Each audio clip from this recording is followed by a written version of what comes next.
उस रात बाहर मूसलाधार बारिश हो रही थी, लेकिन हमारे बेडरूम में सिर्फ प्यार की गर्मी थी। हमारी शादी को 2 साल हो चुके थे, लेकिन मेरे पति नितिन का प्यार मेरे लिए आज भी वैसा ही नया था। नितिन ने मुझे पीछे से अपनी बाहों में जकड़ रखा था। उनकी गर्म सांसें मेरी गर्दन को छू रही थी, जिससे मेरे बदन में एक सिहरन दौड़ गई।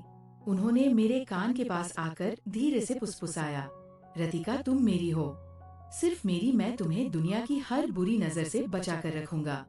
तुम मेरी गुड़िया हो, जिसे मैं कांच के बॉक्स में सजाकर रखना चाहता हूँ।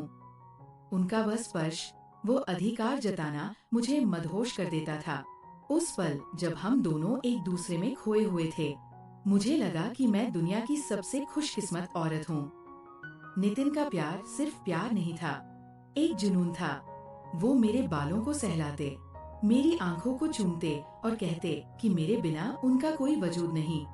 उस इंटीमेसी, उस नजदीकी में मुझे कभी कोई खतरा नजर नहीं आया। मुझे क्या पता था कि उनका ये पजेसिव होना, मुझे कांच की गुड़िया समझना प्यार नहीं बल्कि एक पिंजरे की तैयारी थी। कुछ महीनों तक सब कुछ ऐसे ही सपनों जैसा चला, लेकिन फिर धीरे धीरे वो सपना एक बुरे ख्वाब में बदलने लगा।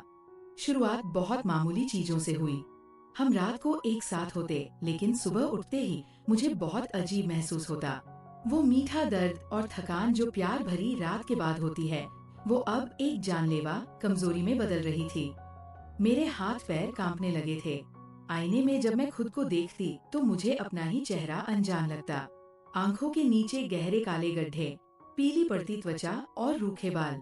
मेरी वो चमक जिस पर नितिन कभी जान छिड़कते थे, गायब हो रही थी।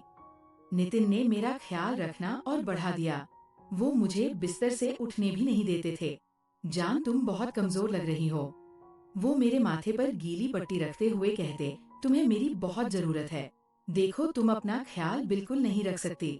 वो अपने हाथों से मुझे खाना खिलाते, मुझे नहलाते, यहाँ तक कि मेरे कपड़े भी वो खुद बदलते। उस वक्त मुझे लगता था कि नितिन जैसा पति किसी को नहीं मिलता। हमारे बीच की दूरियां खत्म हो गई थी, क्योंकि अब मैं पूरी तरह उन पर निर्भर थी। वह मुझे गोद में उठाकर वॉशरूम ले जाते। उस वक्त उनका छूना मुझे अजीब लगता था। अब उसमें वो पहली वाली गर्माहट नहीं थी, बल्कि एक तरह की पकड़ थी, जैसे कोई शिकारी अपने शिकार को चेक कर रहा हो। एक शाम उन्होंने मुझे एक डॉक्टर से मिलवाया। डॉक्टर खुराना, नितिन के पुराने दोस्त। डॉक्टर ने मुझे देखा और बस सिर हिलाया। मिस्टर नितिन, रतिका जी को सीवियर नर्वस ब्रेकडाउन हो रहा है। इनका दिमाग कमजोर हो रहा है। इन्हें बाहरी दुनिया से दूर रखना होगा, वरना ये पागलपन की हद तक जा सकती है। मैं चिल्लाना चाहती थी, नहीं, मैं पागल नहीं हूँ, मैं बस थकी हूँ, लेकिन मेरे हलक से आवाज ही नहीं निकली। नितिन ने मुझे अपनी छाती से लगा लिया और डॉक्टर से बोले, आप जो चाहे करें डॉक्टर, बस मेरी रतिका को बचा ले। उस दिन के बाद से मेरा घर मेरे लिए कैद खाना बन गया। नितिन ने मेरे फोन ले लिए, ये कहकर कि रेडिएशन मेरे लिए ठीक नहीं है। उन्होंने मेरे दोस्तों को, मेरे मायके वालों को ये कह दिया कि मैं डिप्रेशन में हूँ और किसी से मिलना नहीं चाहती। हर रात नितिन मुझे एक गिलास दूध देते और कहते, इसे पी लो, इसमें तुम्हारी ताकत की दवा है। मैं उस दूध को पीती और पीते ही मेरी आंखों के सामने अंधराइट चले लगता। मेरा शरीर सुन पड़ जाता। मैं बिस्तर पर पड़ी रहती, हिल भी नहीं पाती थी, लेकिन मेरा दिमाग जागता रहता था। मैं नितिन को कमरे में चलते हुए देखती। कभी कभी वो फोन पर धीरे धीरे बातें करते। मैं उनसे लिपटने की कोशिश करती, उनसे प्यार की भीख मांगती कि मुझे क्या हो रहा है, लेकिन वह बस मेरे गाल थपथपाते और कहते, सो जाओ गुड़िया, सब ठीक है। पर एक रात एक छोटी सी गलती ने उनकी पूरी साजिश का पर्दाफाश कर दिया। उस रात नितिन को लगा कि मैं गहरी नींद में सो चुकी हूँ। दूध पीने के बाद मैंने अपनी जीभ के नीचे एक गोली छिपा ली थी और मौका मिलते ही थूक दी थी। मुझे जानना था कि आखिर मेरे साथ हो क्या रहा है। मैं आंखें बंद किए लेटी थी। नितिन मेरे पास आए, मेरे चेहरे को छुआ। उनका स्पर्श आज बहुत ठंडा था। फिर वो बालकनी में गए। उनका फोन वही बिस्तर पर रह गया था। किस्मत से फोन लॉक नहीं था। शायद उन्हें यकीन था कि उनकी पागल बीवी में इतनी हिम्मत या होश नहीं होगा कि वो फोन चेक करें। मेरे हाथ कांप रहे थे, दिल इतनी जोर से धड़क रहा था कि लगा नितिन सुन लेंगे। मैंने फोन उठाया। स्क्रीन पर एक मैसेज फ्लैश हो रहा था। नाम था वकील साहब। मैसेज में लिखा था, नितिन पेपर तैयार है, बस रतिका के मेडिकल सर्टिफिकेट का इंतजार है, जिसमें उसे मानसिक रूप से अक्षम घोषित किया जाएगा। उसके बाद सारी प्रॉपर्टी और वो पुश्तैनी जमीन तुम्हारे नाम हो जाएगी। बस डोज थोड़ी बढ़ाते रहना। मेरी रूह कांप गई। प्रॉपर्टी जमीन। फिर मैंने डॉक्टर खुराना की चैट खोली। नितिन ने लिखा था, डॉक्टर वो आजकल कुछ ज्यादा ही सवाल पूछ रही है, क्या मैं डोज बढ़ा दूं? डॉक्टर का जवाब था, हाँ 10 मिलीग्राम और बढ़ा दो। वो धीरे धीरे कोमा में चली जाएगी। किसी को शक नहीं होगा, सबको लगेगा नेचुरल डेथ है। फोन मेरे हाथ से छूटते छूटते बचा। वो आदमी जिसके साथ मैंने अपनी जिंदगी की सबसे हसीन रातें गुजारी, जिसके सीने पर सिर रखकर मैं सोती थी, वो रोज रात मुझे दूध में मिलाकर मौत दे रहा था। वो जो इंटीमेसी, वो नजदीकियां, वो सब सिर्फ मुझे काबू में करने का नाटक था। मुझे उस पल अपने ही शरीर से घिन आने लगी जिसे उसने छुआ था। नितिन के कदमों की आहट हुई। मैंने जल्दी से फोन रखा और वैसे ही लेट गई जैसे थी। नितिन अंदर आए। वह बिस्तर पर मेरे बगल में लेटे। उन्होंने अपना हाथ मेरी कमर पर रखा और मुझे अपनी तरफ खींचा, हमेशा की तरह। गुड नाइट मेरी सोने की चिड़िया, वो बुदबुदाए। उस रात उस शैतान की बाहों में लेटे हुए मैंने कसम खाई, मैं मरूंगी नहीं। मैं अपनी जान और अपनी दौलत दोनों इस दरिंदे से बचाऊंगी। लेकिन मैं जानती थी कि मैं सीधे लड़ नहीं सकती। मैं कमजोर थी और वो ताकतवर। मुझे दिमाग से खेलना था। अगले एक हफ्ते तक मैंने अपने जीवन का सबसे मुश्किल अभिनय किया। मैंने नितिन को यकीन दिलाया कि मैं पूरी तरह उनके काबू में हूँ। मैं और ज्यादा चिपकू बन गई। नितिन, मुझे बहुत डर लगता है, मुझे छोड़कर मत जाओ। मैं उनके गले लगकर रोती। मैं उनका भरोसा जीतना चाहती थी। मैंने वो दवाइयाँ लेना बंद कर दिया, बस खाने का नाटक करती और मौका मिलते ही फ्लश कर देती। धीरे धीरे मेरे शरीर में थोड़ी जान वापस आने लगी, लेकिन मैंने नितिन के सामने कमजोर बने रहने का नाटक जारी रखा। एक सुबह नितिन नहाने गए थे। यही मेरा मौका था। मैंने उनकी अलमारी की तिजोरी की चाबी ढूंढी, जो वो हमेशा अपनी घड़ी के बॉक्स में छिपाते थे। मेरे हाथ कांप रहे थे। मैंने तिजोरी खोली।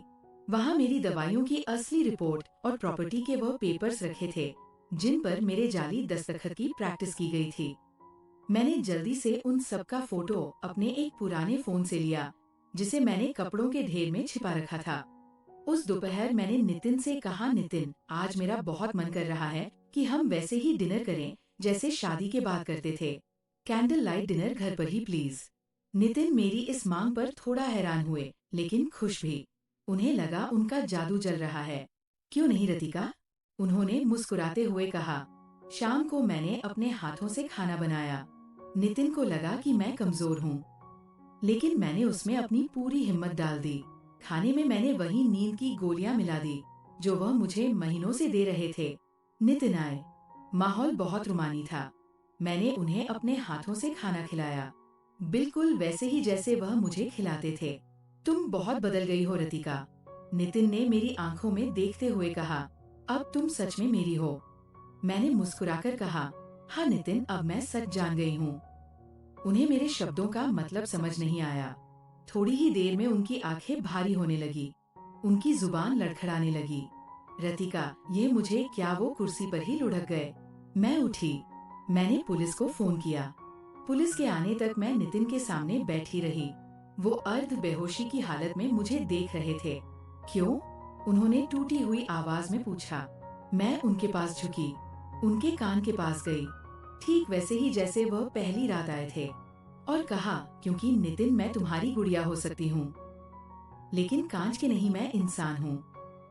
और तुमने जिस औरत को कमजोर समझा, आज उसी ने तुम्हें हराया है। पुलिस ने आकर नितिन को गिरफ्तार किया।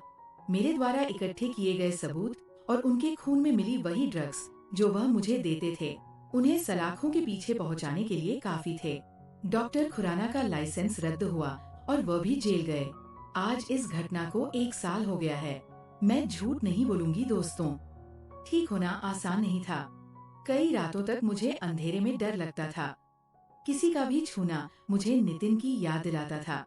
मेरा शरीर उस जहर से तो मुक्त हो गया, लेकिन दिल पर लगे घाव भरने में वक्त लगा। लेकिन आज मैं अपने घर की बालकनी में खड़ी हूँ, आजाद, अकेली लेकिन सुरक्षित। मैंने सीखा है कि प्यार अंधा हो सकता है, लेकिन हमें अंधा नहीं होना चाहिए। अगर आपका शरीर आपको संकेत दे रहा है, अगर इंटीमेसी में प्यार की जगह अजीब सा कंट्रोल महसूस हो, तो रुकिए और सोचिए। रतिका ने अपनी समझदारी और हिम्मत से अपनी जान बचाई। उसने सही वक्त पर अपनी आंतरिक आवाज को सुना। दोस्तों, प्यार में समर्पण जरूरी है, लेकिन आत्मसम्मान और सुरक्षा की कीमत पर नहीं। कोई भी रिश्ता जो आपको आपके अपनों से काट दे, जो आपको कमजोर बनाए, वो प्यार नहीं, फरेब है। ये कहानी आपको कैसी लगी? क्या रतिका ने नितिन के साथ जो किया वो सही था? हमें कमेंट करके जरूर बताएं। दोस्तों, हम बहुत मेहनत से आपके लिए ऐसी कहानियां लाते हैं। अगर इस कहानी ने आपके दिल को छू लिया हो, तो प्लीज कमेंट में ब्रेव रतिका जरूर लिखें। आप ये वीडियो किस शहर से देख रहे हैं? अपने शहर का नाम भी कमेंट्स में लिखें। जाने से पहले हमारे चैनल प्यार और कहानियाँ को सब्सक्राइब करना और बेल आइकन दबाना ना भूलें। इस वीडियो को लाइक करें और ज्यादा से ज्यादा शेयर करें। शायद आपकी एक शेयर किसी की जान बचा ले। तब तक के लिए अपना ख्याल रखें, सतर्क रहें। धन्यवाद।